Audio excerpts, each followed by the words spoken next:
Investment in securities market are subjected to market risk. Read all related documents carefully before investing. The securities quoted are for illustration only and are not recommendatory. Registration granted by SEBI, membership of a SEBI recognized supervisory body, if any, and certification from NISM is no way guarantee performance of the intermediary or provide any assurance of returns to investors.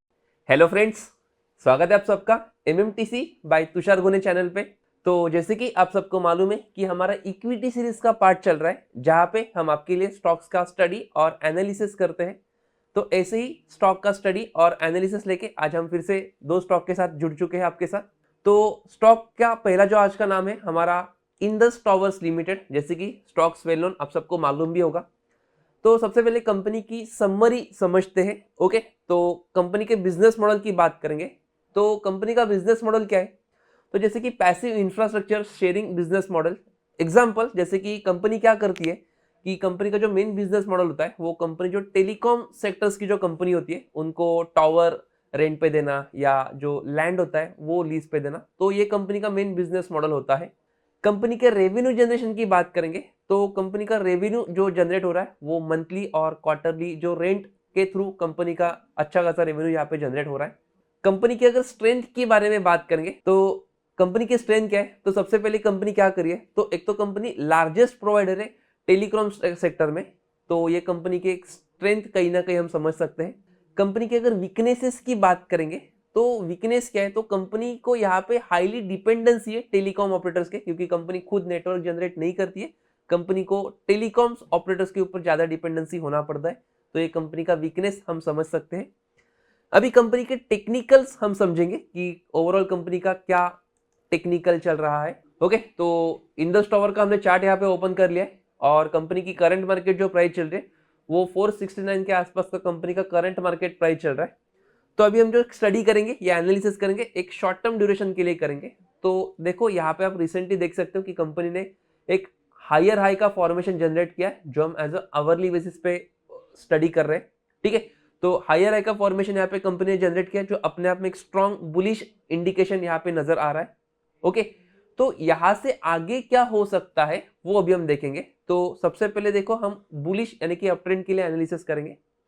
तो सबसे पहले जो nearest जो resistance नजर आ रहा है वो यहाँ पे समथिंग 474 या 475 के आसपास का रेजिस्टेंस नजर आ रहा है।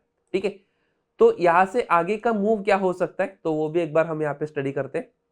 तो यहाँ पे देखो, अगर रेजिस्टेंस ब्रेक होता है और कंपनी ऊपर की तरफ जाके फिर एक यहाँ पे अगर हमको कोई पुल बैक मिलता है और पुल बैक में अगर कोई बुलिश रिवर्सल पैटर्न अगर हमको यहाँ पे देखने को मिलता है तो अच्छा खासा कंपनी का ग्रोथ या चार्ट डायरेक्शन ऊपर की तरफ आपको जाते हुए नजर देख सकता है, जो हम एक एज्यूम कर सकते हैं कि 500 तक का कंपनी का एक अच्छा खासा बुलिश मोमेंटम हमको देखने को मिल सकता है, क्योंकि हमने एक शॉर्ट टर्म ड्यूरेशन के लिए किया है। तो पहले हमने 500 के लेवल को हम वॉच कर सकते हैं। ओके, अगर नीचे की तरफ अगर यहाँ पे प्राइस आती है तो नियरेस्ट अगर हम रेजिस्टेंस के बाद अगर सपोर्ट देखेंगे तो नियरेस्ट सपोर्ट जो यहाँ पे नजर आ रहा है वो समथिंग 462 या 463 के आसपास का नजर आ रहा है। तो यहाँ से अगर कंपनी नीचे के डायरेक्शन में अगर ब्रेक करती है सपोर्ट को और फिर यहाँ पे फिर से अगर कोई हमको पुल बैक मिलता है और एक बेरिश रिवर्सल पैटर्न अगर हमको कोई मिलता है, फिर हम यहाँ पे एक अच्छा खासा नीचे के डायरेक्शन के लिए वॉच कर सकते हैं, जो हम प्लान कर सकते हैं कि ओके 448 के लेवल को हम यहाँ पे वॉच कर सकते हैं कि अगर सपोर्ट ब्रेक होता है 463 का और फिर नीचे हमको अगर कोई पुल बैक मिलता है तो फिर हम नीचे के डायरेक्शन के लिए वॉच कर सकते हैं। ओके, तो आई होप कि हमने जो इंडस टावर में जो स्टडी किया एनालिसिस किया वो एज अ स्टडी पर्पस के लिए आपको बहुत यूजफुल होने वाला है। ऐसे ही टेक्निकल लेवल्स के लिए आप हमारे टीजी लेवल कम्युनिटी को या टीजी लेवल ऐप को आप डाउनलोड कर सकते हो, जिसका लिंक आपको डिस्क्रिप्शन बॉक्स में मिलने वाला है। उसमें आपको क्या क्या बेनिफिट मिलेंगे, तो सबसे पहले आपको कस्टमर सपोर्ट, निफ्टी के लेवल्स, डेली के 3 से 4 ट्रेड और इंस्टेंट अलर्ट जैसी फैसिलिटी आपको मिलने वाली है। उसके अलावा आपको इंडेक्स के ऑप्शंस, इक्विटी ऑप्शंस, कमोडिटी, इनके ट्रेड भी आपको मिलने वाले, जहां पे आपको entry point, target, stop loss के प्रॉपर लेवल्स के साथ आपको मिलने वाले हैं। ओके, तो आज के दिन का जो सेकंड स्टॉक है वो सेकंड स्टॉक की तरफ अभी हम चलते हैं, जो है हमारा ब्लू स्टार लिमिटेड। ओके, तो ब्लू स्टार लिमिटेड एक और वेल नोन कंपनी आपको मालूम होगा। जैसे कि कंपनी के बिजनेस मॉडल की बात करते हैं तो बिजनेस मॉडल मतलब देखो कि ब्लू स्टार नाम से हमारे सामने क्या आता है कि एसी या रेफ्रिजरेटर्स जो कंपनी का अच्छा खासा डिमांडेबल प्रोडक्ट होता है। कंपनी की रेवेन्यू जनरेशन की अगर बात करेंगे तो देखो सबसे पहले 62% जो कंपनी रेवेन्यू जो है वो इलेक्ट्रोमैकेनिकल प्रोजेक्ट से कंपनी रेवेन्यू जनरेट कर रही है। कंपनी की अगर स्ट्रेंथ के बारे में बात करेंगे तो स्ट्रेंथ क्या है, तो देखो सबसे पहले कंपनी लीडिंग प्लेयर है इन इंडिया में, क्योंकि उसका जो डिस्ट्रीब्यूशन है वो पूरा पैन इंडिया में चलता है। ओके, तो ये कहीं ना कहीं कंपनी का एक स्ट्रॉन्ग स्ट्रेंथ हम समझ सकते हैं। वीकनेसेस की बात करेंगे तो देखो कंपनी का जो प्रोडक्ट जो है वो एक सीजनल प्रोडक्ट ज्यादा डिमांडेबल, जैसे कि समर में कंपनी का प्रोडक्ट को ज्यादा डिमांड होता है, तो ये कहीं ना कहीं एक सीजनलिटी वीकनेस हम यहाँ पे समझ सकते हैं। ओके, तो और थोड़ा बेटर अंडरस्टैंडिंग के लिए हम कंपनी के चार्ट के ऊपर चलते हैं। तो कंपनी का चार्ट यहाँ पे हमको क्या बता रहा है, तो कंपनी के चार्ट के ऊपर अभी हम चले आए। तो अभी हम एनालिसिस करेंगे आवरली बेसिस पे जो शॉर्ट टर्म ड्यूरेशन के लिए होने वाला है।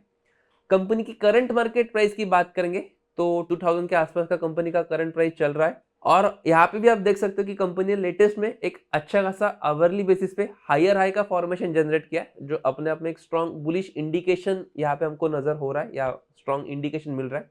तो यहाँ से क्या एनालिसिस हो सकता है, तो सबसे पहले हम अप डायरेक्शन के लिए, बुलिश डायरेक्शन के लिए स्टडी करेंगे। तो करंट मार्केट प्राइस के नजदीक जो रेजिस्टेंस नजर आ रहा है वो यहाँ पे आप देख सकते हो कि 2016 के आसपास का हमको रेजिस्टेंस नजर आ रहा है। ठीक है, यहाँ से क्या मूव हो सकता है या यहाँ से क्या पॉसिबिलिटी हो सकती है, तो सबसे पहले देखो अगर कंपनी रेजिस्टेंस को ब्रेक करके ऊपर की तरफ जाती है और फिर नीचे की तरफ आने के बाद अगर हमको अच्छा खासा कोई पुल बैक नजर आता है और पुल बैक में अगर कोई बुलिश रिवर्सल पैटर्न अगर हमको मिलता है, तो यहाँ पे भी आप देख सकते हो अच्छा खासा कंपनी का व्यू आपको ऊपर की तरफ जाते हुए देखने को मिल जाएगा, जो आप टारगेट कर सकते हो 2100 के लेवल तक का आप मूवमेंट को वॉच कर सकते हो। ओके, क्योंकि हम एक शॉर्ट टर्म ड्यूरेशन के लिए कर रहे हैं तो आप ये लेवल को पहले वॉच कर सकते हो। ओके, अगर in case current market price से अगर प्राइस नीचे के डायरेक्शन में आती है तो नियरेस्ट हमारे लिए सपोर्ट जो है वो 1936 का लेवल हमको या उसके आसपास का लेवल को हम रेजिस्टेंस के नीचे सपोर्ट को हम कंसिडर कर रहे हैं 1936 के। अगर सपोर्ट को अगर ब्रेक होता है या अगर प्राइस सपोर्ट की नीचे की तरफ आती है तो क्या हो सकता है, तो सेम कि सपोर्ट को ब्रेक करने के बाद प्राइस फिर अगर हमको यहाँ पे अच्छा खासा पुल बैक मिलता है और पुल बैक में फिर से अगर बेरिश रिवर्सल पैटर्न अगर हमको मिलता है तो जो नेक्स्ट हमारे जो टारगेट बन सकता है नीचे के लेवल का वो आप यहाँ पे कंसिडर हम कर सकते हैं 1800 के लेवल तक का सपोर्ट नीचे का हम यहाँ पे कंसिडर कर सकते हैं। तो ऊपर के लिए भी, बुलिश डायरेक्शन के लिए भी और बेरिश डायरेक्शन के लिए भी हमने यहाँ पे स्टडी पर्पस के लिए एनालिसिस किया है। आई होप कि ये वीडियो आपको बहुत अच्छे से पसंद आया होगा। नेक्स्ट वीडियो में आपको कौन से स्टॉक चाहिए आप इसका आंसर कमेंट बॉक्स में बता सकते हो। डेफिनेटली आपका जो भी आंसर होगा हम उसको फुलफिल करने की पूरी कोशिश करेंगे। ओके, तो वीडियो कैसे लगा, क्या लगा, इसका छोटा सा फीडबैक आप चैट बॉक्स में, कमेंट बॉक्स में मेंशन कर सकते हो। और आज के वीडियो में इतना ही, नेक्स्ट वीडियो में मिलते, तब तक के लिए thank you so much, bye, have a nice day.